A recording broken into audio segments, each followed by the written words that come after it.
18వ అధ్యాయంలో సోదరులు మనకు చదివి వినిపించారు.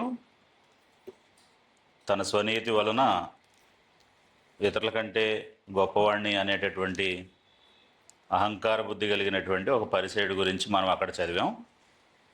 ఈ లేఖనంలో అది ఎక్కడ మనకి అంటే మనం ఆలోచించేటటువంటి విషయం ఎక్కడ యాప్ట్ అవుతుంది అనేటటువంటి దాన్ని మనం చూద్దాం. దేవుడికి ఇష్టమైన కార్యాలు కొన్ని ఉన్నాయి బైబిల్లో. ఏమన్నా 4 చెప్తారా? దేవుడికి ఏమేం పనులు ఇష్టమో,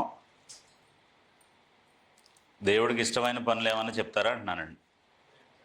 ప్రేమ కలిగి ఉండటం ఇష్టం, దాతృత్వం ఔదార్యం కలిగి ఉండటం ఇష్టం, ఉపకారము ధర్మము చేయటం మరొకటి అట్టి కార్యములు దేవునికి ఇష్టమైనవి అన్నాడు.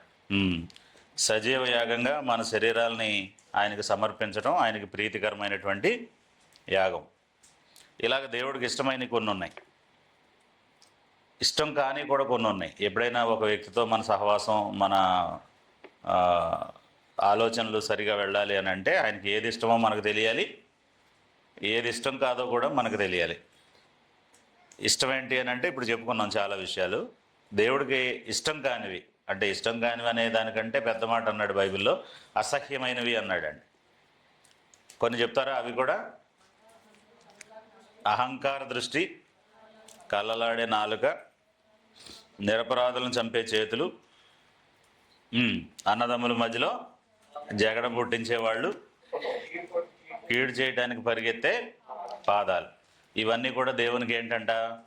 అసహ్యం. సో అందులో ఒకటి మనం ఆలోచిస్తున్నాం ఇప్పుడు ఏంటంటే అహంకార దృష్టి. అంటే కొన్నిసార్లు దేవుడు చేయమన్నది ఎలా చేయాలో చెప్పుకోవాలి, దేవుడు వద్దన్నది మానేయడం ఎలాగో కూడా చెప్పుకోవాలి. రెండూ తెలియాలి మనకి. చేయవలసింది తెలియాలి, చేయకూడనిది తెలియాలి.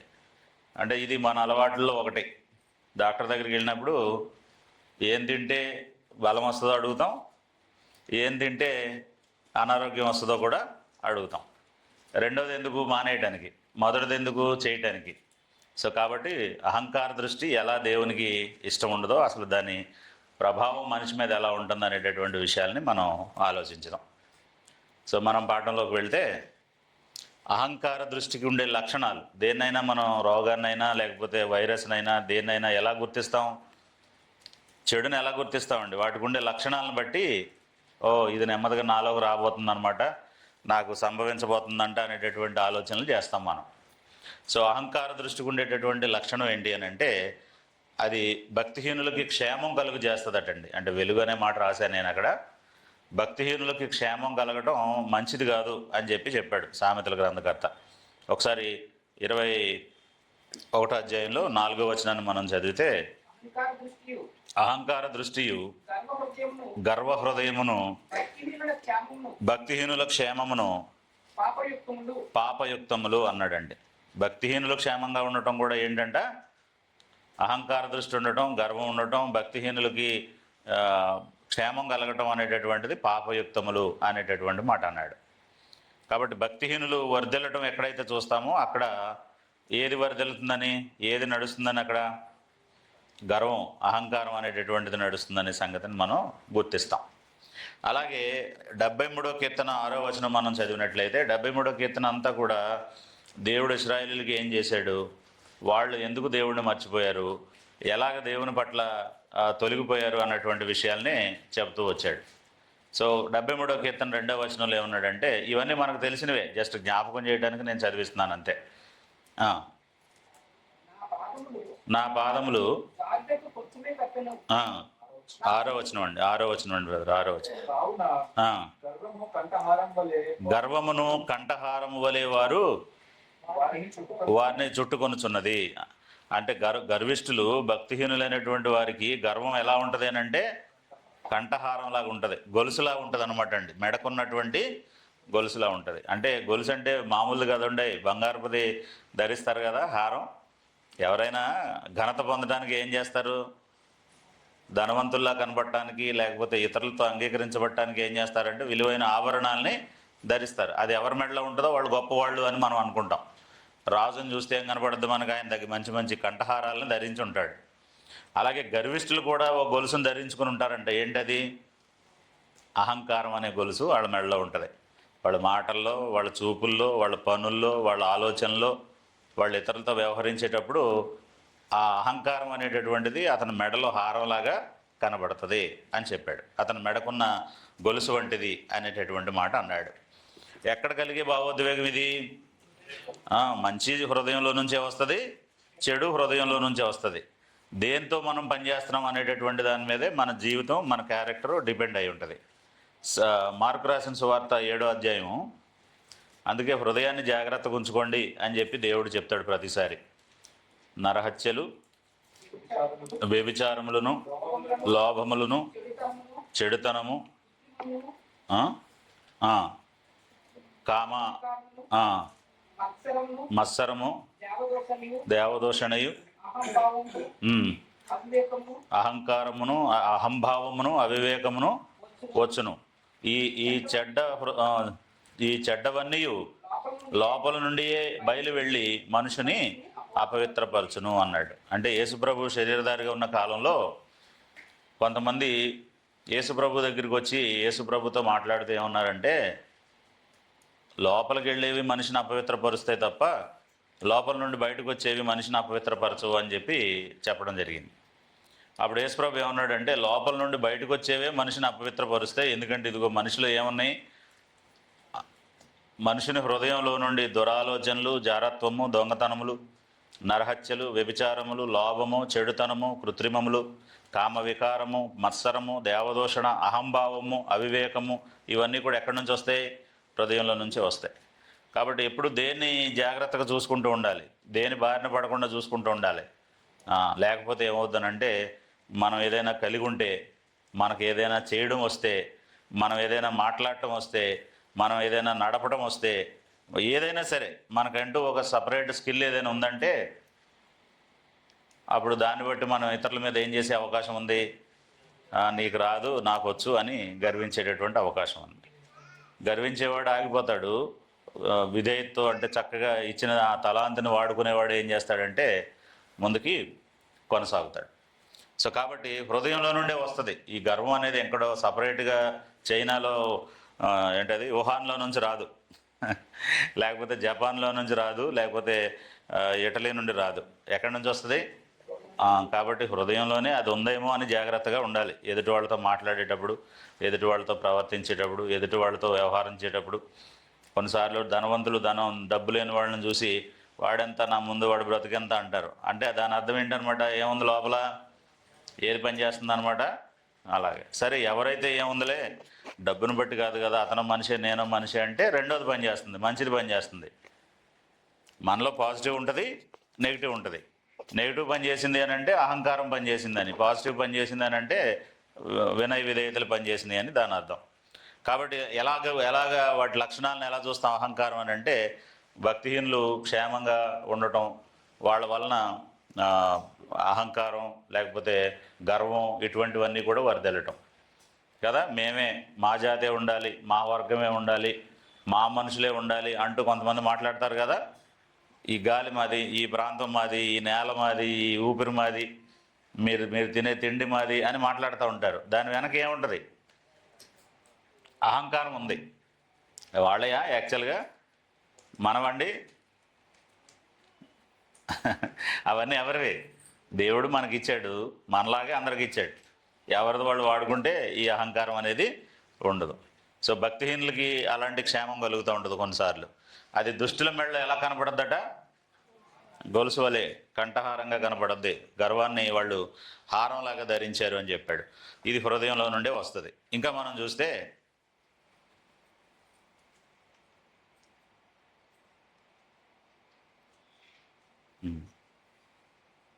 ప్రజల్ని మోసం చేస్తుంది అది.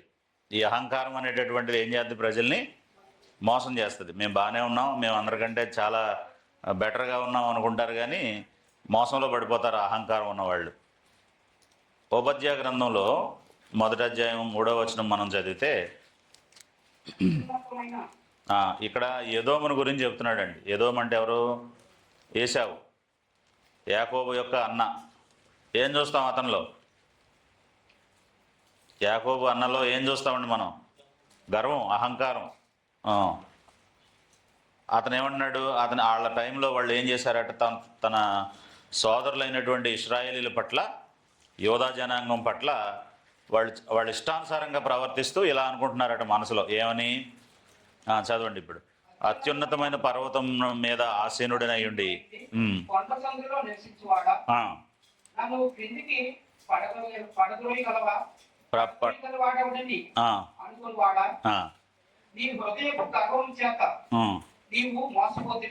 దేవుడు నిన్ను పడదోసేస్తాడు. ఒకవేళ నువ్వు నన్నెవడు పడదోయగలడు అని అనుకుంటున్నావేమో, ఎవరు పడదోయగలరు నిన్ను? దేవుడు. కాబట్టి ఏశావు అలా అనుకునే యూదుల పట్ల వాళ్ళతో రకరకాలుగా, అంటే వాళ్ళని అప్పగించడానికి, వాళ్ళని శత్రువుల బారిని పడేటట్టుగా చేయడానికి, వాళ్ళని పట్టుకోవడానికి ఇలాగా ప్రవర్తించేవాడట. కాబట్టి ప్రజల్ని మోసం చేస్తుంది. ఎవరైనా అహంకారులు ఏమనుకుంటారంటే, మేము అందరికంటే చాలా బెటర్గా ఉన్నాం, మేము అందరి మీద పెత్తనం చేస్తున్నాం, మేము అందరికంటే చాలా గొప్పవాళ్ళలాగా కనబడుతున్నాం అనుకుంటారు. కానీ చివరికి ఏమవుతారు? వాళ్ళు ఆ అహంకారం చేతే మోసపోతారు, నష్టపోతారు. సో కాబట్టి అది అహంకారం అనేటటువంటిది ప్రజల్ని ఏం చేస్తుంది? దాని లక్షణం ఏంటి? మోసం చేస్తుంది. బాగున్నట్టు అనిపిస్తుంది, కానీ చివరికి ఏం చేస్తుంది? అది మోసం చేస్తుంది. సామెతల గ్రంథం 11వ అధ్యాయం 2వ వచనం మనం చదివితే, గర్వ హృదయం ప్రజలకి ఎప్పుడు కూడా అవమానాన్నే తెచ్చిపెడద్ది. ఎప్పుడు కూడా వాళ్ళని గొప్పవాళ్ళగా ఎన్నడూ చేయలేదు. చూడండి, అహంకారం వెంబడి ఏమొస్తుందంట? అవమానం వస్తుంది. వినయం గలవారి దగ్గర జ్ఞానం ఉంది. అహంకారం వెంబడి ఏమొస్తుందట? అవమానం వస్తుంది. ఇప్పుడు ఎవరైనా సరే, కొన్నిసార్లు మన పరిస్థితులు ఎలా ఉంటాయంటే, నువ్వెంత అన్న వాళ్ళ దగ్గరే మళ్ళీ వెళ్ళి నాకు ఈ పని చేసి పెట్టమని అడగాల్సి వస్తుంది. అతనంతా నా ముందు అన్న వాళ్ళ ముందే మనం చేతులు కట్టుకుని ఉంచవలసి వస్తుంది కదా. అన్నలో గర్వంతో యోసేపుని ఏం చేశారు? వీడా మన మీద రాజు అయ్యేది అని చెప్పేసి చంపేయడానికి, గుంటలో పడేయడానికి ప్రయత్నం చేశారు. మళ్ళీ వెళ్ళి ఎక్కడి నుంచోవలసి వచ్చింది? ఆయన ముందే నిలబడి సాష్టాంగ పడాల్సిన పరిస్థితి వాళ్ళకి వచ్చింది. కాబట్టి ఎవరైనా అహంకారం పూనితే, ఎవరైనా వాళ్ళ ఇష్టానుసారంగా ప్రవర్తిస్తే మళ్ళీ వాళ్ళకి కలిగేది ఏంటి అని అంటే అవమానమే కలుగుతాయి. ఇప్పుడు మనల్ని ఎవరైనా ఎవరితోనైనా మనం వ్యవహరించేటప్పుడు వాళ్ళతో మనం చక్కగా, సరే ఈసారికి వాళ్ళు ఏదో కంగారు పడ్డారులే అని అనుకుంటేనేమో మళ్ళీ తిరిగి మాట్లాడుకునేటప్పుడు ఏ గిల్ట్ ఉండదు. ముందు మనం చాలా గర్వంగా నేనేం చేయగలనో తెలుసా, నా నా నా పవర్ ఏంటో తెలుసా, అది ఇదని మాట్లాడేసి మళ్ళీ వాళ్ళ దగ్గరికి వెళ్ళి బతిమాలాల్సి వస్తే వాళ్ళ ముందు మనకు అవమానం కలుగుతుంది. కాబట్టి చాలాసార్లు కుటుంబ సభ్యులు కానీ, స్నేహితులు కానీ ఈ గర్వం తలకెక్కినప్పుడు, నువ్వెంత, నీతో నాకేం పని ఉంది, నీ ఆలోచనలు నా ఆలోచనలకు సంబంధం ఏముందని ఇలా మాట్లాడతారు. మళ్ళీ వీళ్ళకి ఏదైనా ఆపద వచ్చినప్పుడు పోయి చేతులు కట్టుకొని అడగలేక, మొహం చెల్లక అవమానపడతారు. అధికారుల ముందు చాలామంది నిన్ను అలా చేస్తా ఇలా చేస్తానంటారు. మళ్ళీ ఆయన సంతకం పెట్టకపోతే, పని అవ్వకపోతే వెళ్ళి బతిమాలుతారు, సార్ కొంచెం చేయండి సార్ అది ఇదని. అలాంటప్పుడు ముందు గర్వం కనపరిస్తే ఎక్కడైనా మనకేమొస్తుందండి? ఫైనల్గా అవమానమే కలుగుతుంది. కాబట్టి ఎక్కడైనా తగ్గి ఉండటం వలన ఘనత వస్తుంది. యేసుప్రభు చెప్పిన సూత్రం ఏంటి? తను తాను తగ్గించుకున్నవాడు హెచ్చించబడతాడు, హెచ్చించుకున్నవాడు ఏం చేయబడతాడు? తగ్గించబడతాడు. గర్వం అవమానం తెచ్చిపెడతాడు మనుషులకి. మనకి ఇంకా 14వ అధ్యాయంలో కూడా ఉంటుంది. ఏమనంటే, నీతి జనములు ఘనతకు ఎక్కుటకు కారణము పాపం ప్రజలకు అవమానం కలుగు చేయను అని చెప్పేసి. అది హృదయాన్ని కఠినపరుస్తుందండి. ఏం చేస్తుంది? పాపం మనిషిని ఏం చేస్తుంది? అది అహంకారం మనిషిని ఏం చేస్తుంది అని అంటే హృదయాన్ని కఠినపరుస్తుంది. ఇక్కడ చూడండి, ఒక రాజు తన హృదయాన్ని కఠినపరుచుకుని ఎంత శిక్షకు పాత్రుడయ్యాడో. దానియేలు గ్రంథం 5వ అధ్యాయము 20వ వచనం మనం చదివితే,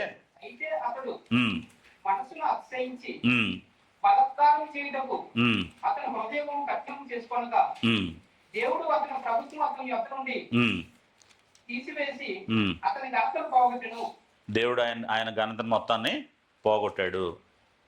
అది మనం చూస్తున్నాం. అంటే వాస్తవానికి ఈ అధ్యాయం అంతా కూడా ఆయన గురించే వ్రాయబడింది.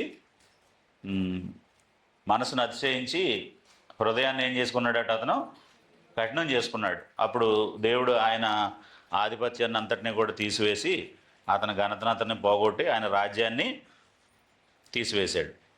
అంటే మనం 30 వరకు చదవచ్చు. అక్కడ ఉంది కాబట్టి అది అవసరం లేదు. ఇంక 20 వరకు ఉంది కాబట్టి 20 నుంచి అట్లీస్ట్ 23 వరకు చదివినా మనకు అక్కడ ఏం జరిగిందని తెలుస్తుంది. అప్పుడేమైందా, అప్పుడు అతడు మనుషుల యొద్ద నుండి తరుంబడి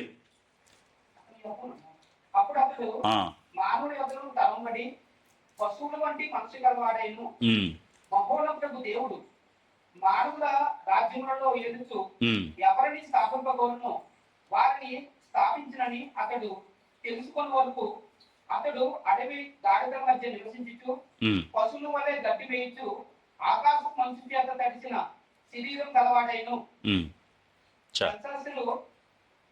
అతని కుమారుడు నీవు ఈ సంగతులన్నీ ఈ సంగతి అంతయు అంటే నీ తండ్రి అయినటువంటి లేకపోతే నీ ముందున్నటువంటి రాజు అయినటువంటి నెబుకద్నెజరుకి ఏం తెలిసిందో ఏం జరిగిందో తెలిసి కూడా నువ్వు నీ మనసు నడుచుకోకుండా నిన్ను దేవుడి మీద నిన్ను నువ్వే హెచ్చించుకున్నావు అని చెప్పి ఆయన్ని వారిని చేయడం జరిగింది. అంటే అది హృదయాన్ని ఏం చేస్తుంది, అహంకారం ఉన్న వాళ్ళ హృదయం ఏం చేద్దానంటే తమ తప్పును ఒప్పుకొనివ్వదు, హృదయాన్ని కఠినం చేస్తుంది. ఆ కఠినత్వంతో ఏం చేస్తారంటే వాళ్ళు అందరికీ దూరం అయిపోతారు. అహంకారం లేని వాళ్ళు ఏం చేస్తారండి, నీ వలన పలానా పొరపాటు ఉంది అని అంటే మార్చుకుంటాను అంటారు. అహంకారం ఉన్న వాళ్ళు ఏం చేస్తారంటే నీదే తప్పు అంటారు, లేకపోతే నన్ను నువ్వేం చేయగలవు అంటారు, ఉంది ఏం చేయగలవు అంటారు. ఒకవేళ ఏదైనా మాటల్లో తప్పు దొరికింది అనుకోండి, అవతల వాళ్ళు చెప్తే వినయ మనస్కులు ఏం చేస్తారు అని అంటే అయ్యో అలాగా బాధ కలిగిందా ఆ మాట మీకు, నేను ఇంకెప్పుడు అనలేండి అంటారు. ఈ అహంకారులు ఏం చేస్తారంటే నువ్వు విన్నది రైటే, నేను అలాగే అన్నాను అని మళ్ళీ వాళ్ళకి గుర్తు చేస్తారు. ఒకళ్ళు సరిగ్గా వినకపోతే మళ్ళీ వాళ్ళకి గుర్తు చేస్తారండి. మీరు ఎప్పుడైనా విన్నారా అలాంటి వాళ్ళని చూసారా సమాజంలో? ఏంటన్నావు అన్నావు అనుకోండి, ఒకవేళ తప్పుగా మాట్లాడితే మళ్ళీ వాళ్ళే చెప్తారు, దాన్ని కోర్ట్స్లో చెప్తారు అనమాట. ఏమని, నువ్వు విన్నది రైటే, నేను పలానా మాట అన్నాను, నేను ఇలాంటి మాటతో నేను దూషించాను అని చెప్పేసి. అంటే ఏం చేయగలడు వాడు నన్ను నేనంటే మాత్రం అన్న అహంకారం అనమాట. సో కాబట్టి అది మనకి హృదయాలను ఏం చేస్తుందంట, కఠినపరుస్తుంది అని చెప్పాడు. ఇంకా మనం చూస్తే మార్కు రాసిన సువార్త 22-23లో ఏమన్నాడంటే, ఇందాక చదివాం మనం ఆ వచనం, అపవిత్రపరుస్తుంది. ఈ లక్షణాలన్నీ కూడా, అంటే హృదయంలో నుంచి వచ్చే చెడు లక్షణాలన్నీ కూడా హృదయాన్ని ఏం చేస్తున్నాయి, అపవిత్రపరుస్తున్నాయి. అలాగే సామెతల గ్రంథం 16 అధ్యాయము 5వ వచనంలో ఏమన్నాడు అని అంటే, అహంకార దృష్టి లేకపోతే అహంకారులు దేవునికి అసహ్యమైనటువంటి వాళ్ళు అని చెప్పేసి అన్నాడు. అహంకారంగా ఉండటం దేవునికి ఏంటి, అసహ్యము అని చెప్పేసి అన్నాడు. అహంకారం దేవునికి అసహ్యము అని చెప్పాడు. తర్వాత మనం అదే 16 అధ్యాయంలో 18వ వచనంలో కూడా ఏమన్నాడు అని అంటే, అది నాశనానికి ముందు నడుస్తుంది. ఒక మనిషి నాశనం అయిపోవడానికి ముందు ఏమేమి ఉంటుందట అతనిలో, ఆమెలో గర్వం ఉంటుంది. అంటే మనకి ఏమర్థం అవుతుందంటే, ఎవరిలోనైనా చాలా పొగరు గర్వం ఉందని అంటే ఇక వీళ్ళు అయిపోవటానికి రెడీగా ఉన్నారు, వీళ్ళు నాశనం అవ్వబోతున్నారు అన్న సంగతి మనకు తెలుస్తుంది. ఎవరిలో ఉంటే వాళ్ళు. సో ఇన్ని లక్షణాలు మనం కనిపెట్టవచ్చు. ఒకసారి మనం మొదటి నుంచి చూస్తే అహంకార దృష్టికి ఉండేటటువంటి లక్షణాలు ఏంటి అని అంటే, భక్తిహీనులు మేము క్షేమంగా ఉన్నాం అని అనుకుంటారు. అది దుష్టుల యొక్క మెడకు ఉండేటటువంటి గొలుసు, హృదయంలో నుండే వస్తుంది. అది ప్రజల్ని ఏం చేస్తుంది, అది మోసం చేస్తుంది, అవమానాన్ని కలిగిస్తుంది, హృదయాన్ని కఠినపరుస్తుంది, మనిషిని అపవిత్రపరుస్తుంది. దేవుని దృష్టికి అది అసహ్యమైంది, నాశనానికి ముందు నడుస్తుంది. తర్వాత అహంకారం దేని నుండి వస్తుంది మనుషులకి? అహంకారం ఎలా, అహంకారం రావడానికి ప్రతిదీ రావడానికి, ఒక రోగం రావడానికి ఒక కారణం ఉంటుంది, ఒక బలం రావడానికి కూడా ఒక కారణం ఉంటుంది కదా. ఆరోగ్యంగా ఉండడానికి కారణం ఉంటుంది, అనారోగ్యంగా ఉండడానికి కూడా కారణం ఉంటుంది. సో కాబట్టి ఈ అహంకారం అనేటటువంటిది ఎలా వస్తుంది, దేని నుంచి వస్తుంది అని అంటే, లూకా రాసిన సువార్త 18వ అధ్యాయం 11-12 వచనాల్లో మనం ఇందాక బైబిల్ పట్టణంలో చదివాం, సహోదరులు చదివి వినిపించారు మనకి. ప్రార్థన చేయడానికి 2 దేవాలయానికి వెళ్ళారు. అందులో ఒక ఆయన బాగా వాక్యం తెలిసిన ఆయన, ఎవరైనా పరిసయుడు, ఇంకొక ఆయన సుంకరి, సామాన్యమైనటువంటి జీవితాన్ని గడిపేవాడు, దేవుడి గురించి అంత పెద్దగా వచ్చిన ఆయన కాదు, తెలిసిన ఆయన కాదు.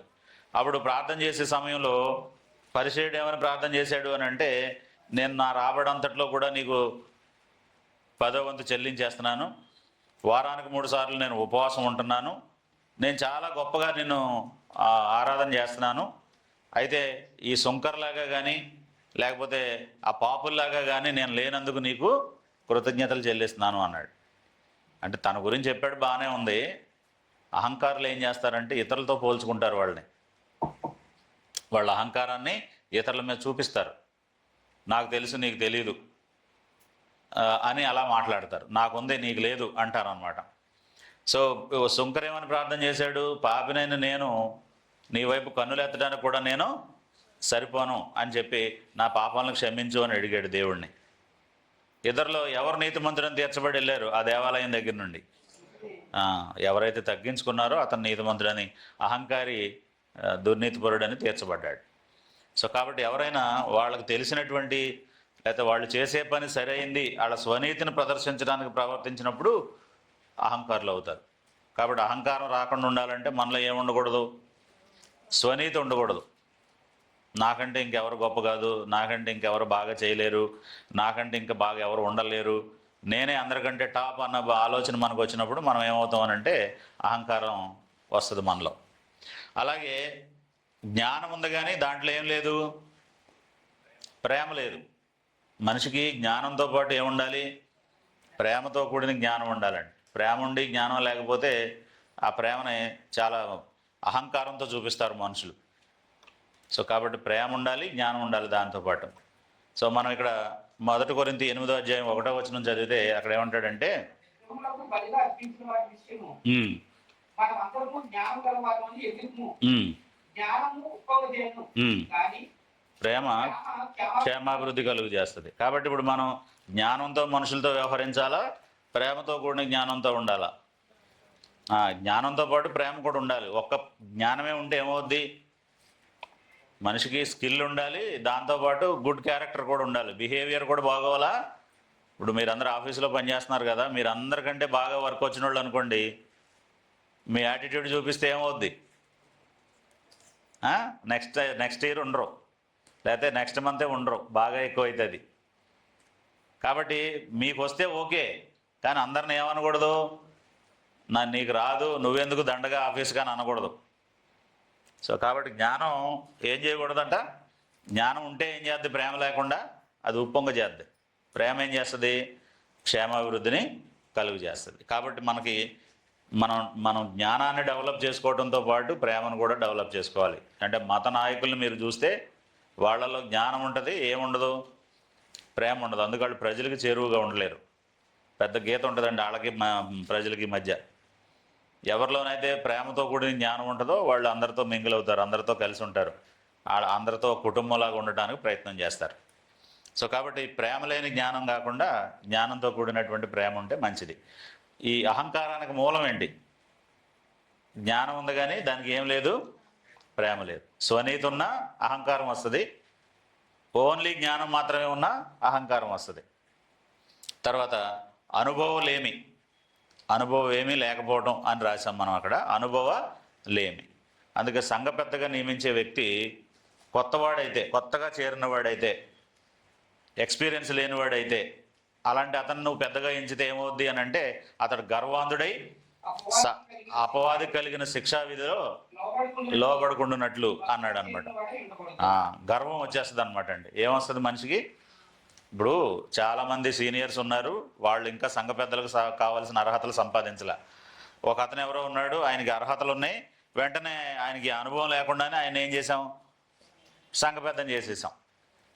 అప్పుడు అనుభవం లేకుండా చేసినటువంటి వ్యక్తి గర్వాంధుడు అవుతాడు. మిగిలిన వాళ్ళందరికంటే నేను అందరికంటే టాప్ కాబట్టి నన్ను పెంచి పెట్టారని అనుకుంటారనమాట. అందుకే సంఘ కార్యక్రమాలు, దేవునికి సంబంధించినటువంటి బాధ్యతలు ఎవరికన్నా అప్పగించేటప్పుడు అనుభవం కూడా దాంతో తోడుగా ఉండాలి. అందుకు గ్రౌండ్ లెవెల్లో పనిచేయాలండి కొంతసేపు మనం. అలా కాకుండా డైరెక్ట్గా ఇక్కడికి వచ్చేసి నిలబడి మాట్లాడితే ఏమవుతుందనంటే కొంచెం గర్వం వస్తుంది. వీళ్ళందరికంటే నేను చాలా పెద్దవాడిని కాబట్టి, లేకపోతే గొప్పవాడిని కాబట్టి నాకు అవకాశం వచ్చింది అనుకునే ప్రమాదం ఉంటుందన్నమాట. సో కాబట్టి అనుభవం ఉండాలి. అనుభవం లేకపోవడం వల్ల గర్వం వస్తుంది, ఇన్ఎక్స్పీరియన్స్ వలన గర్వం వస్తుంది. ఇప్పుడు ఒకేసారి చాలా కొత్త సంగతులు చూసామనుకోండి, చాలామంది చప్పట్లు కొట్టారనుకోండి, ఒక పని బాగా చేసావని. అతనికి ఎక్స్పీరియన్స్ లేదు కాబట్టి ఏమొస్తుంది? గర్వం వస్తుంది, నేనే అనుకుంటాడు అనమాట అందరికంటే. సో కాబట్టి ఇక్కడ మనం మూడు సంగతులను ఆలోచించాం. అహంకారం దేని నుండి వస్తుంది? స్వనీతి, నేనే నీతిమంతుడిని, నాకంటే ఎవరు లేరు అనుకోవటం వలన. జ్ఞానం ఉంది కానీ ప్రేమ లేకపోవటం వలన, అనుభవం లేకపోవటం వలన. తర్వాత దేవుని పట్ల కృతజ్ఞత లేనప్పుడు అహంకారం వస్తుంది. దేవుడు నాకు ఇన్ని ఇచ్చాడు, దేవుడు నాకు ఇలాంటి పరిస్థితులు దయచేశాడు అన్నటువంటి ఆలోచన ఎవరికైతే ఉండదో వాళ్ళలో అహంకారం వస్తుంది. కాబట్టి దేవుడు మీకు కలుగజేసిన వాటిని అనుభవిస్తూ దేవుని పట్ల కృతజ్ఞత కలిగి ఉండండి. ఒకవేళ మీరు గర్వం ప్రదర్శించినట్లయితే దేవుడు మీకు ఇచ్చిన వాటన్నిటిని మళ్ళీ వెనక్కి తీసుకుంటాడు అని చెప్పి లేవికాండం 26వ అధ్యాయంలో ఇక్కడ ఏముంటుందనంటే, దేవుని ఆజ్ఞలను మీరు అనుసరించిన ఎడల ఏం జరుగుద్ది, దేవుని ఆజ్ఞలను మీరు అనుసరించని ఎడల ఏం జరుగుద్ది, రెండూ చెప్పాడు అదే ఒక అధ్యాయంలో. సో 26:19 నుండి మనం చదివితే, చూడండి, ఒకవేళ మీరు మాట వినకుండా దేవుడికి మీ ఇష్టానుసారంగా ప్రవర్తిస్తే మీ బల గర్వాన్ని నేను భంగపరిచి ఆకాశాన్ని ఇనుములా చేస్తాను. అంటే ఏం చేస్తాడని? ఈ వర్షం రాకుండా చేస్తాడు. ఆకాశాన్ని ఇనుములా చేయటం అంటే ఏం చేయటం అండి? వర్షించకుండా చేస్తాడు. భూమి పంటలు పండదు. ఇక భూమి పంటలు పండకుండా, ఆకాశం నుండి వర్షం పడకుండా చేస్తాను మీ గర్వాన్ని అణచడానికని. ఆహారం వల్లనే నేను బ్రతుకుతున్నాను అనుకోకూడదు, దేవుని నోటి నుంచి వచ్చే ప్రతి మాట వలన జీవిస్తున్నామని చెప్పి గ్రహించాలి అని చెప్పాడు అన్నమాట. కాబట్టి మనకు దేవుడిస్తే ఇవన్నీ పొందుతున్నామనే ఆలోచన లేకపోతే నాకు ఎవరితో పనే ఉంది, బీరువాలో డబ్బులు తీసుకెళ్ళడం, షాప్లో కొనుక్కొచ్చుకోవడం అనుకుంటామండి. లేకపోతే మొబైల్లోనే ఉంటున్నాయి ఇక బీరువా దాకా ఎందుకు ఇప్పుడు అంతే. గూగుల్ పే, ఫోన్పే వాడటం అనుకుంటాం జీవితం అంటే.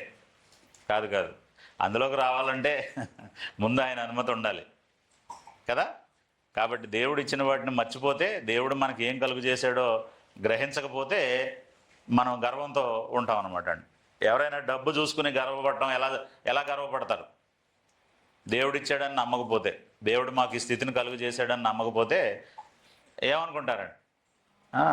మాకెన్ని డబ్బులు ఉన్నాయి, వాళ్ళకి ఎన్ని డబ్బులు ఉన్నాయి, మాకు ఎలాంటి వస్తువులు ఉన్నాయి, వాళ్ళకి ఎలాంటి వస్తువులు ఉన్నాయి, మాకు ఎలాంటి ఇల్లు ఉంది, వాళ్ళకి ఎలాంటి ఇల్లు ఉంది, లేకపోతే మాకు ఎలాంటి కారు ఉంది, వాళ్ళకి ఎలాంటి కారు ఉంది. ఇట్లా అనేకమైనటువంటి విషయాల్ని ఆలోచించి ఇతరులను మనం తక్కువగా చులకనగా చూస్తాం. బాబు, ఆ వెనకాల ఉన్న యవనస్తులు కొంతమంది ఇక్కడ వచ్చేస్తే, ఇక్కడ కుర్చీలు ఉన్నాయి కదా, మీరు ఎందుకు వెనకాల కూర్చుంటున్నారు? వెళ్ళి అక్కడ సోఫాలో కూర్చుంటారు కదా వాళ్ళు ప్రశాంతంగా. అందుకే నేనేమంటానంటే, జెంటిల్మెన్ డీల్ ఏంటంటే, ఎవరి కుర్చీ మీద వాళ్ళ పేరు రాసేద్దాం, వచ్చి అక్కడే కూర్చుంటారు, ఇక గొడవ ఉండదు. సో కాబట్టి దేవుని ఎడల కృతజ్ఞత లేని వారికి అహంకారం వస్తుంది. తర్వాత మనకి కొన్నిసార్లు సంతోషం వచ్చినా బ్యాలెన్స్ ఉండాలి, బాధ కలిగినా బ్యాలెన్స్ ఉండాలి. కొంతమందికి బాధ వస్తే దానికి కారణం అందరం తిట్టేస్తారండి. ముందు బ్రేక్ కొట్టింది వాళ్ళు, కింద పడింది వాళ్ళు కదా. బైక్ నడిపేటప్పుడు బైక్ మీద ఉన్నోడు పడిపోవడానికి బైక్ నడిపేవాడు కారణమా, చూసేవాడు కారణమా? కానీ అది వాడు చూశాడు, ఒకలా చూశాడు, అందుకే అటు చూసి కింద పడ్డాను అంటాడండి. అంటే బాధను కూడా కొంతమంది బ్యాలెన్స్ చేయలేరు, నా తప్పుకి ఇలాంటిది జరిగిందని అనుకోలేరు. అలాగే సంతోషాన్ని కూడా కొంతమంది బ్యాలెన్స్ చేయలేరు, ఆ ఎక్సైట్మెంట్లో తప్పులు చేస్తారు. ఇప్పుడు హిజ్కియా మంచి రాజు, దేవుడు అంటే చాలా భయభక్తులు కలిగిన వాడు. దేవుని సహాయంతో గొప్ప గొప్ప యుద్ధాలు చేసి, అంటే దేవుడే చేశాడు కానీ ఆయన ప్రజల్ని మోటివేట్ చేసి ఇశ్రాయేలీలు లేకపోతే యూదా జనాంగానికి గొప్ప రాజుగా ఉన్నటువంటి వ్యక్తి. ఆయనకి మరణకరమైన రోగం వస్తే దేవుడి దగ్గర బ్రతిమాలాడు, దేవా నీతిమంతులను చంపేస్తావా, నాకు ఇంకో 15 సంవత్సరాలు ఆయుష్ ఇవ్వరాదా అన్నాడు. సరే ఇస్తాను, తీసుకోమన్నాడు దేవుడు. ఈ 15 సంవత్సరాల ఆయుష్ పొందిన తర్వాత ఆయన ఎక్సైట్మెంట్కి ఇక అవధులు లేవండి, ఇక బౌండరీస్ లేవు. ఆయన అందరు రాజులను పిలిచాడు, ఇదిగో దేవుడు, మా దేవుడైన యెహోవా నాకు ఆయుష్ని ఇచ్చాడు, ఆయన కోసం మేము ఒక మందిరం కట్టాం, రండి చూద్దురుగాని అని చెప్పి తీసుకొచ్చి ఆఖరికి బబులోను రాజు అయినటువంటి ఆయన సేవకుడు, బబులోను రాజు సేవకుడు బెరోదక్పల్దాన్ అని ఆయన వచ్చాడు. అంటే ఒక రాజు స్వస్థపరచబడ్డాడు, రోగం వచ్చి తగ్గింది అని అంటే జనరల్గా ఎవరైనా ఏం చేస్తాం, మన బంధువుల ఇంటికైనా అందరం చాలా సిక్ అయ్యి వాళ్ళు బాగా రికవర్ అయిన తర్వాత వాళ్ళని వెళ్ళి పరామర్శిస్తాం, అప్రిషియేట్ చేస్తాం, వెళ్ళి దేవుడు మీకు మంచి సహాయం మేలు చేశాడు అని చెప్పేసి. అలాగే బహుమానాలు పట్టుకుని రాజులు వచ్చారు అందరూ. దేవాలయంలోకి అన్ని రాజులను ప్రవేశపెట్టకూడదు అన్నది నియమం. కానీ ఈ ఎక్సైట్మెంట్లో ఏం చేశాడు, మొత్తం అందరం తీసుకెళ్ళిపోయి దేవాలయంలో, ఇదిగో ఈ దేవాలయం ఆ దేవుడికే కట్టాం మేము, ఆయనే నాకు ఆయుష్ ఇచ్చిందని మొత్తం చూపించాడండి. చాలా ఘోరమైనటువంటి పొరపాటు అది. ఆ పొరపాటు దేనికి కారణమైంది? ఆ పొరపాటు దేనికి కారణమైందండి?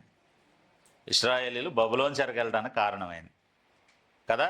ఈ రాజు అప్పుడు దేవుడు చెప్పాడు, ఆ రాజుకి నువ్వు అన్నీ చూపించావు కదా, అతనే దీంట్లో ఉండే బంగారం మొత్తం పట్టుకుపోతాడు, దేవాలయాన్ని కాల్ చేస్తాడు, గోడలు పడగొట్టేస్తాడు, మిమ్మల్ని అందరినీ కూడా చెరక తీసుకుపోతాడు అన్నాడు అనమాట. అంటే ఇప్పుడు ఎప్పుడైతే ఈయనకి ఆయుష్ 15 సంవత్సరాలు వచ్చిందో ఆ సంతోషంలో ఇంకేం చేస్తే ఏమవుద్దులే అనుకున్నాడు అనమాట అండి. సో ఆ ఎక్సైట్మెంట్తో ఆ పని చేశాడు. కాబట్టి సంతోషం ఎక్కువైనప్పుడు కూడా మనం దేనికో ఏమొచ్చేలా మనలో ఏమొస్తుంది, గర్వం వస్తుంది. మనం గబుక్కుని ఎవరో ఒకళ్ళు నోరు జారి ఏదో మాట అంటామండి ఎక్కువ ఆనందంలో ఉన్నప్పుడు.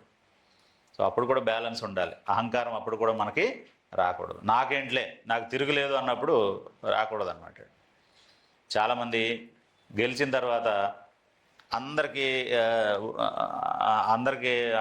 అంటే వాళ్ళకి చక్కటి అభివాదం చేసి, కొంతమంది మామూలుగా ఉంటారు, కొంతమంది విపరీతమైన సంజ్ఞలు చేస్తారండి.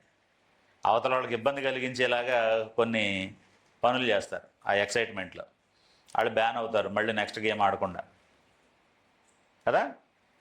ఇప్పుడు అహంకారం ఎలా ఉంటుందో అంటే బ్యాన్ అవ్వడం అనే సంగతి చెప్తున్నాను. అంటే మేము ఎక్కువగా స్పోర్ట్స్తో రిలేటెడ్గా ఉంటాం, అంటే ఆ వార్తలు ఎక్కువ చదువుతాం, చూస్తాం కూడా. మన దేశంలో బాక్సింగ్కి సంబంధించినటువంటి స్త్రీలు, అంటే ఇద్దరు లేడీస్ బాగా చక్కటి గేమ్ ఆడగలిగిన వాళ్ళు ఉన్నారు. మేరీ కామ్ అని, ఇంకో అమ్మాయి పేరు ఏంటంటే నిజామాబాద్ అమ్మాయి, నిఖత్ జరీన్ అమ్మాయి. ఈమెమో జూనియర్ లెవెల్లో ఆడామే, ఆమె సీనియర్ బాక్సర్.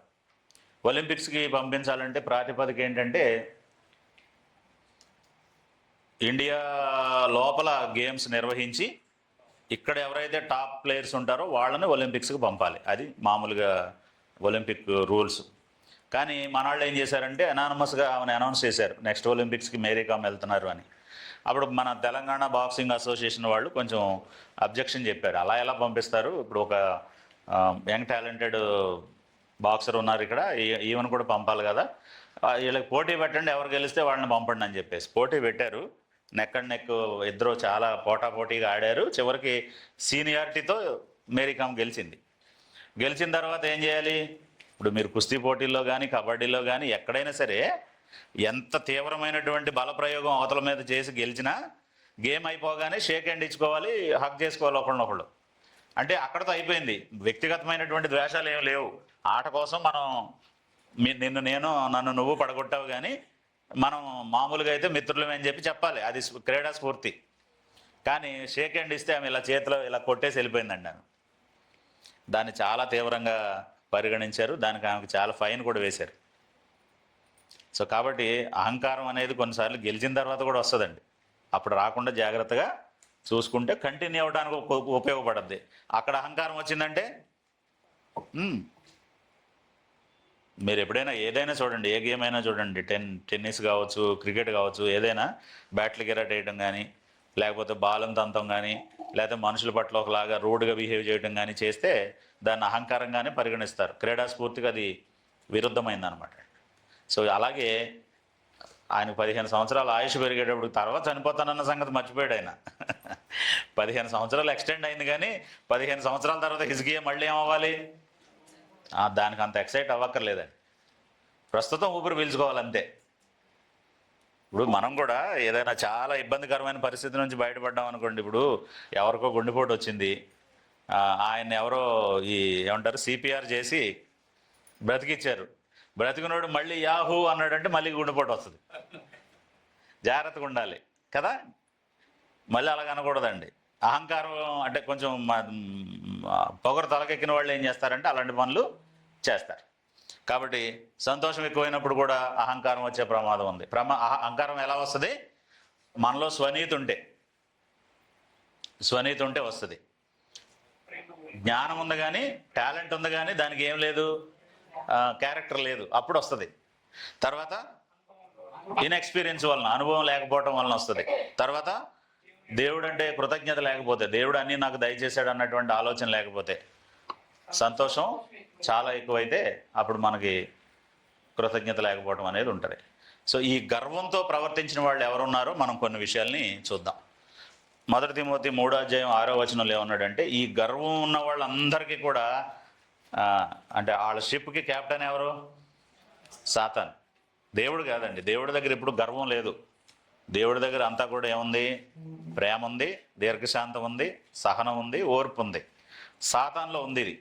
కాబట్టి అతను ఉరిలో పడిపోతారేమో అని చెప్పేసి చెప్పాడు. 3:6 చదవండి. అతడు గర్వాంధుడై అపవాది కలిగిన శిక్షావిధికి లోబడుకున్నట్లు కొత్తగా చేరిన వాడై ఉండకూడదు. అపవాది యొక్క లక్షణం అది. గర్వాంధుడుగా ఉండటం ఎవరి లక్షణం?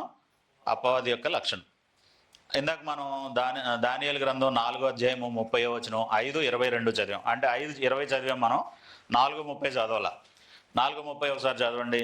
ఎవరో పశువులతో కూడా గడ్డి మేయటానికి వెళ్ళిన ఆయన, ప్రపంచాన్ని పరిపాలించే రాజు, అతనిలో ఉన్న గర్వాన్ని బట్టి ఎక్కడికి పంపబడ్డాడట? పశువులతో పాటు గడ్డి మేయడానికి పంపబడ్డాడు. దానికి దీనికి ఎంత తేడా ఉందండి? టాప్లో ఉండేవాడిని బాటంకి తీసుకొచ్చాడు అనమాట. ఇంకా బాటం కంటే ఇంకా చెప్పాలంటే అది అండర్ గ్రౌండ్ అని చెప్పాలి. మనుషులతో కూడా కాదు, మనుషుల్లో లీస్ట్ కాదు, పశువులతో కూడా గడ్డి మేయడానికి దేవుడు పంపించాడు. అంటే వినయ విధేయతలు గల వారిని అక్కడ పెట్టగలడు దేవుడు. పొగరుతో తలకి పొగరెక్కిన వాళ్ళని తీసుకొచ్చి ఎక్కడ పెట్టగలడు? అధపాతాళానికి తొక్కగలడు.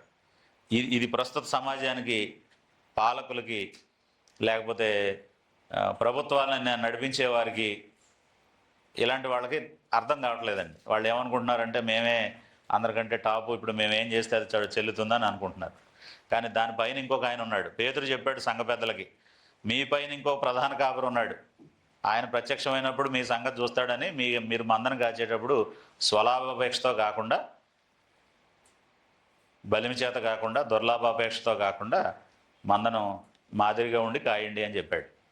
అప్పుడు మన పైన ఇంకొక ఆయన ఉన్నాడు అన్న సంగతి మర్చిపోయిన వాళ్ళకి ఇలాంటి గతి పడుతుంది. 4:30 చదవండి ఒకసారి దానియేలు. బబులోనని ఈ మహావిశాల పట్టణం నా బలాధికారము, నా ప్రభావ ఘనతను కనబర్చుటకై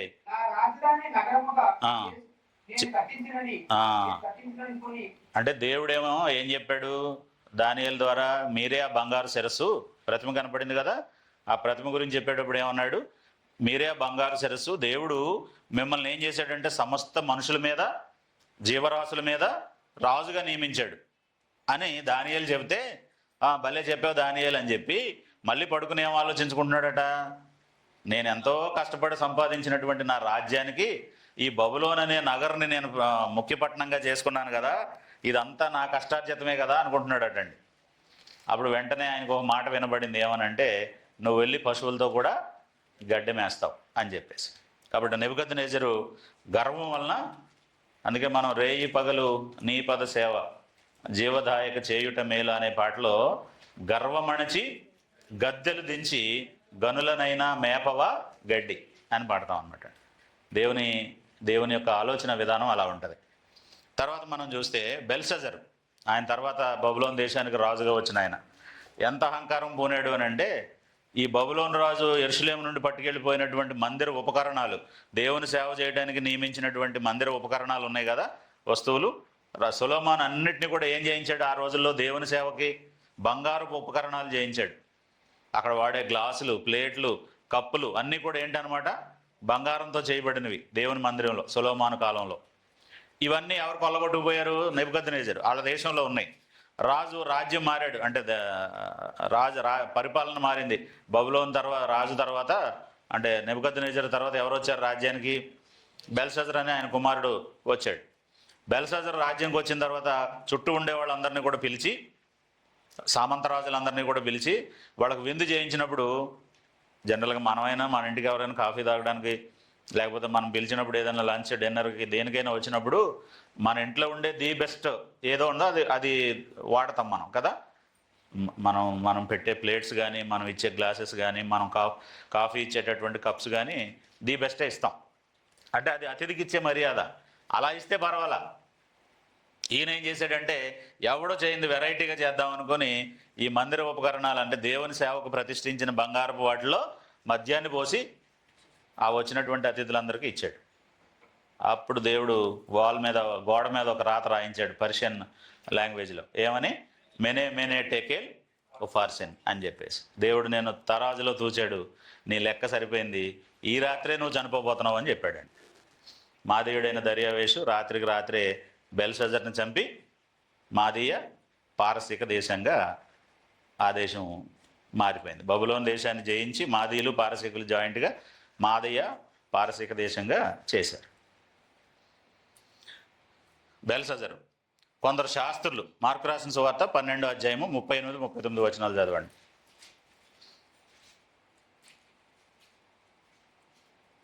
మార్కు సువార్త 12వ అధ్యాయము.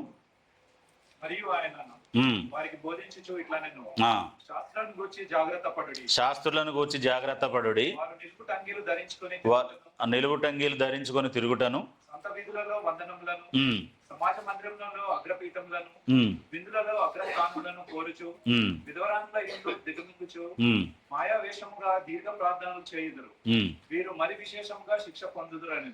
రైట్. కాబట్టి ఎవరు ఈ శాస్త్రులు ఇది అంటే ఎందుకు ఇలా చేస్తున్నారు అని అంటే గర్వంతో ఇలా చేస్తున్నారు. సో కాబట్టి వేషధారులు గర్విష్ఠులు కలిసే ఉంటారు. అంటే రెండు క్వాలిటీస్ కలిసే ఉంటాయి. గర్వం ఉన్న వాళ్ళకి వేషధారణ ఉంటుంది, వేషధారణ ఉన్న వాళ్ళకి గర్వం ఉంటుంది. అంటే మనం చెప్పాలంటే ఈ హిపోక్రసీ, బోస్ట్ఫుల్నెస్ అనేటటువంటిది ఈ రెండు కూడా, ప్రైడ్ అంటారు, లేకపోతే ఈ రెండు కూడా కలిసే ఉంటాయి. ఆ రెండు క్వాలిటీస్ ఒకళ్ళ దగ్గరే ఉంటాయి అన్నమాట అండి. ఇది ఉన్న వాళ్ళ దగ్గర అది కూడా ఉంటుంది, అది ఉన్న వాళ్ళ దగ్గర ఇది కూడా ఉంటుంది. సో కాబట్టి శాస్త్రులు అలా చేస్తున్నారు, వాళ్ళని మీరు ఫాలో అవ్వద్దు.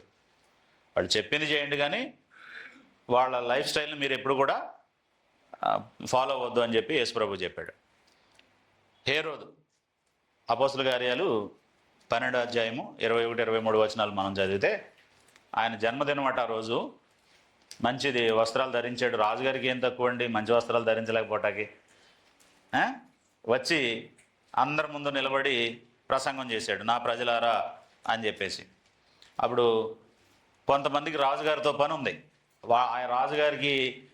రాజుగారి దేశం నుండి వాళ్ళకి గ్రాసం వస్తుంది. అప్పుడు కొంతకాలం నుంచి ఆపేశాడు, అది ఏదో ఇష్యూ ఉంది వాళ్ళ మధ్యలో. ఇప్పుడు వాళ్ళకి రైట్ టైం దొరికిందనమాట అండి ఆయన కొంచెం పైకి లేపడానికి, పొగట్టడానికి. అప్పుడు అన్నారు, అసలు ఇది దైవ స్వరమే కానీ మానవ స్వరం కాదు, అబ్బా దేవుడు మాట్లాడినట్టు ఉంది అన్నాడు. మన దగ్గర కూడా చాలామంది అలా ఉంటారండి. ఆర్టిఫిషియల్ ములక చెట్లు అప్పటికప్పుడు పుట్టించేసి పైకి ఎక్కించి కింద పడేసేస్తారండి మనల్ని. జాగ్రత్తగా ఉండాలి వాళ్ళతో. ఓ అలాగా అని మెదలకుండా ఉండాలండి, నిజమే అనుకోకూడదు లోపల. చాలామంది అంటారండి మనతో పని ఉంటే మనల్ని సూపర్ అని. సో కాబట్టి ఇలాగంటే ఇతను అది గమనించుకోలేదండి. అప్పుడు ఏమనుకున్నాడంటే, అవును నేను దేవుడినే అనుకున్నాడు అనమాట. వెంటనే దేవుడు ఏం చేశాడు, ఆయన్ని మొత్తాడు, పురుగులు పడి చనిపోయాడు. దేవుడి స్థానానికి హెచ్చించుకోకూడదు ఎవరు కూడా. సో కాబట్టి హేరోదు గర్విష్ఠిగా ఉండి చనిపోయినట్టుగా మనం చూస్తున్నాం. లవదోకియాలో ఉన్న సంఘాన్ని గురించి చెప్పాడు. ప్రకటన గ్రంథం 3వ అధ్యాయం 17వ వచనం. లవదోకియాలో ఉన్నటువంటి సంఘం. ప్రకటన గ్రంథం 3వ అధ్యాయము 17వ వచనం.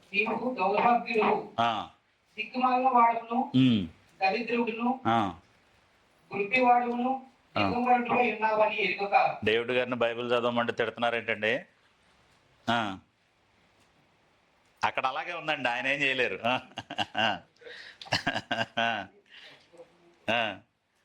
చదవండి.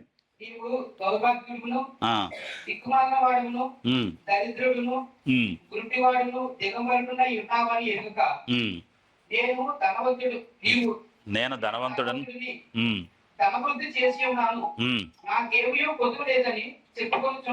రైట్. అంటే లోపాలను ఉంచుకొని లోపాల గురించి మాట్లాడుకోకుండా ఏమనుకుంటున్నాడంట, నాకేం పర్వాలేదు నేను బాగానే ఉన్నాను అనుకుంటాడు.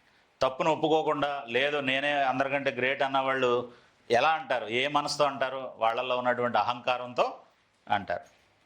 సో కాబట్టి ఇక్కడ మనం గమనించవలసింది ఏంటంటే, సంఘానికి గర్వం ఉంది ఇక్కడ. ఏ సంఘం అది? లవదోకియాలో ఉన్న సంఘం. వాళ్ళల్లో ఉన్న తప్పులు సరి చేసుకోకుండా, వాళ్ళ లోపాలను మార్చుకోకుండా, ఏమని చెప్పుకుంటున్నారంట? నేను ధనవంతుడిని, నేను ధనవృద్ధి చేసుకున్నాను, నేను చాలా బాగున్నాను, చాలా భక్తిపరుడిని అనుకుంటున్నారట. మన లోపాన్ని ఒప్పుకోలేకపోవడానికి మనకు అడ్డొచ్చేది ఏంటంటే మన అహంకారం, మన గర్వం. సో అలా ఉండకూడదు. దియోత్రెఫే అనేవాడు ఉన్నాడు. 3వ యోహాను పత్రిక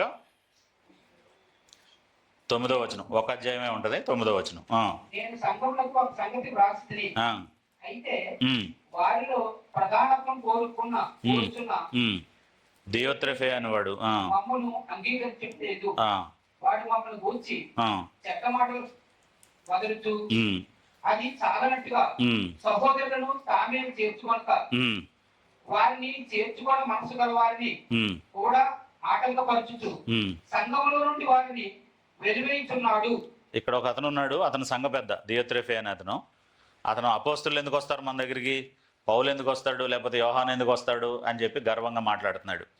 సంఘంలో ఉండేవాళ్ళు అనుమతి లేకుండానే ఆయనే కొందరిని చేర్చుకుంటున్నాడు, కొందరిని ఎళ్ళగొట్టేస్తున్నాడు. ఎవరు చేసే పనులండి ఇవి? అహంకారులు చేసే పనులు అనమాట. ఇప్పుడు సంఘంకి సంబంధించినటువంటి విషయాల్ని ఎవరైనా వ్యక్తిగతంగా చూడొచ్చా, వ్యక్తిగతంగా తీసుకోవచ్చా? నా ఇష్టం ఇక్కడ నెరవేర్చుకుంటాను అనొచ్చా? అలా చేయొచ్చా? అది ఎవరు చేస్తారు అని అంటే గర్విష్ఠులు ఆ పని చేస్తారు. సో కాబట్టి ఎవరు అంటే ఒక 6 గురించి మనం ఆలోచించాం. ఒకసారి మళ్ళీ మనం చూస్తే సాతాను, నెబుకద్నెజరు, బెల్షజరు, కొందరు శాస్త్రులు, హేరోదు, లవదోకియాలో ఉన్న సంఘం, దియోత్రెఫే, వీళ్ళు అహంకార దృష్టితో ఉన్నారు. కాబట్టి అహంకార దృష్టి గలవాళ్ళు ఏమయ్యారు? ఇప్పుడు మనం చదివిన 6 ఏమయ్యారు? నాశనం అయ్యారు, చనిపోయారు, లేకపోతే దేవుని దృష్టిలో లేకుండా పోయారు. సో కాబట్టి ఇక్కడ మనం గమనించవలసినటువంటి ముఖ్యమైన విషయం ఏంటంటే అహంకార దృష్టి దేవునికి అసహ్యం. మనుషులకు బాగుంటుందా? ఫ్రెండ్షిప్ చేస్తారు ఎవరైనా? చాలా పొగరుగా ఉన్న వాళ్ళతో ఎవరైనా భలే ఇతనికి చాలా పొగరు ఉంది, ఇలాంటి వాడు నాకు ఫ్రెండ్గా ఉండాలి, ఇలాంటి ఆవిడ నాకు ఫ్రెండ్గా ఉండాలి, ఇలాంటి ఆవిడ మాకు బంధువుగా ఉండాలని ఎవరైనా అనుకుంటారా? బాబోయ్ వాళ్ళు ఎందుకురా బాబు, వాళ్ళతో జాగ్రత్తగా ఉండాలనుకుంటారు ఎవరైనా. సో కాబట్టి మనుషుల దృష్టికి కూడా అది ఇబ్బందికరమైందే. వాళ్ళకు వాళ్ళు నచ్చుతారా? అహంకారులు వాళ్ళకు వాళ్ళు నచ్చుతారా? నచ్చరు. అక్కడ ఏదో మామూలుగా గంభీరంగా మాట్లాడతారు, కానీ తర్వాత ఆలోచించుకొని బాధపడతారు. వాళ్ళ అహంకారం ఏమో ఒప్పుకొనివ్వదు. అసలు వాళ్ళు పడే బాధ ఇంకా దారుణంగా ఉంటుందండి. మనుషుల ముందేమో తగ్గలేరు, మనసాక్షి ఏమని చెప్తూ ఉంటుంది?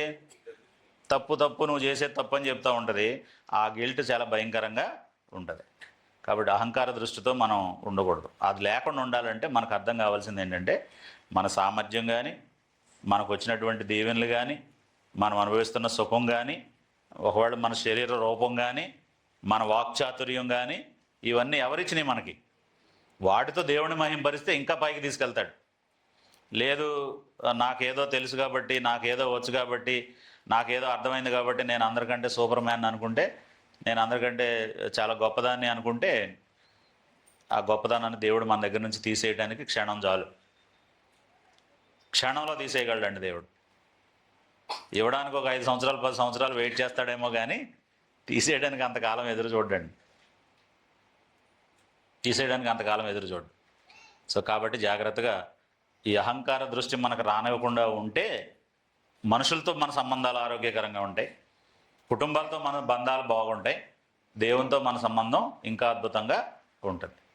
సో అబ్రహాముని దేవుడు స్నేహితుడు అంటే, అబ్రహాము దేవుడిని ఏమన్నాడు అంటే దుమ్ము ధూళి లాంటి వాడిని ముందు అన్నాడండి. సో ఎవరి స్థాయిని వాళ్ళు గుర్తుపెట్టుకోవాలి ఎప్పుడు కూడా. అది మనం అహంకారానికి వెళ్ళడానికి ఏమీ లేదు. ఇప్పుడు మనకి ఇంత ఉంటే ఇంత ఉన్న వాళ్ళు చాలామంది ఉన్నారు మనకంటే వెనకాల. ఉన్నారా లేదా? అంతే, మనమే టాపా ప్రపంచంలో? మనం ఎప్పుడూ టాప్ కాదండి. ఆ టాప్లో వాడు కూడా టాప్లో ఉండడండి ఎప్పుడు కూడా. టాప్ 10 అవుద్ది, అది తిరుగుతూ ఉండదండి. ఈ సంవత్సరం సర్వేలో ఒకరు టాప్లో ఉంటే నెక్స్ట్ ఇయర్ ఇంకొకరు టాప్లో ఉంటారు. సో కాబట్టి దేవుడే ఎప్పుడు అలా స్టాండర్డ్గా ఉండేది. అప్పుడు మనం ఆయనకంటే గొప్పవాళ్ళం అయితే అప్పుడు అతిశయపడదాం. అది ఎప్పటికీ జరగదు కాబట్టి అసలు దాన్ని దూరంగా పెట్టడానికి ప్రయత్నం చేద్దాం. అందరికీ వందనాలు.